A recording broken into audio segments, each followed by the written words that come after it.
ministre, à l'occasion de cette délibération qui concerne l'association Artefarti, je voudrais revenir sur un sujet que j'ai eu l'occasion d'aborder en mai dernier avec votre prédécesseur. Il s'agit de la prévention des addictions de type drogue ou alcool dans les événements festifs que la ville de Lyon peut être amenée à subventionner ou, comme ici, à héberger, puisque cette manifestation s'est déroulée à l'auditorium bâtiment municipal. À la suite d'un article publié il y a à peu près un an à l'université, il ressortait que l'association Artefarti était dans une posture de déni quant à la nécessité de mettre en place des actions de prévention. Et je parle bien de prévention et non pas d'une action comme on peut voir parfois qui pourrait s'apparenter plus à de l'encouragement à la consommation de stupéfiants, par exemple, à travers la distribution de kits de consommation. J'avais alors souhaité, au nom de notre groupe, qu'à partir du moment où une collectivité accompagnait un événement susceptible d'avoir des participants avec des conduites addictives, elle demande alors aux organisateurs de s'engager pleinement dans des actions de prévention. Le premier adjoint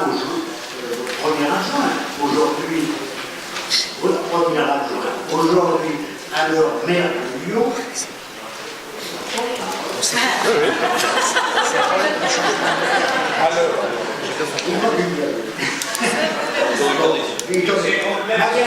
votre premier adjoint qui m'avait indiqué qu'une large réflexion sur ce sujet devait être menée notamment avec les services de l'État. Aujourd'hui, qu'en est-il? Questionné en commission, votre adjoint nous a parlé de sessions de formation pour les organisateurs d'événements. Outre le fait que ce soit un peu court, certains sont plus ou moins réceptifs, d'une part à ces formations et d'autre part à la nécessité d'agir en termes de prévention. Et Artefarti semble être plutôt dans le moins réceptif. Élu du 6e arrondissement, qui malheureusement a été le théâtre de plusieurs accidents routiers, certains mortels, dus à des individus sous l'emprise de produits addictifs, je ne peux que condamner une telle attitude. Sur l'événement dont nous débattons, j'ai noté un dispositif de sécurité sanitaire renforcé, ainsi que l'interdiction de la vente d'alcool fort.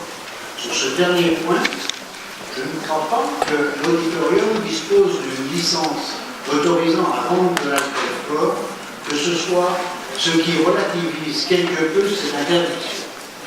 Et si je voulais être taquin, c'est plutôt l'eau que prennent les consommateurs de MDMA,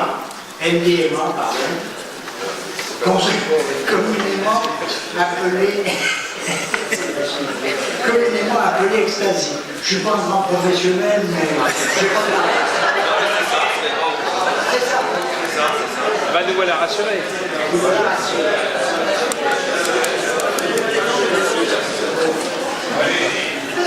Monsieur le ministre, vous avez été en charge de la sécurité de notre pays pendant un peu plus de 16 mois.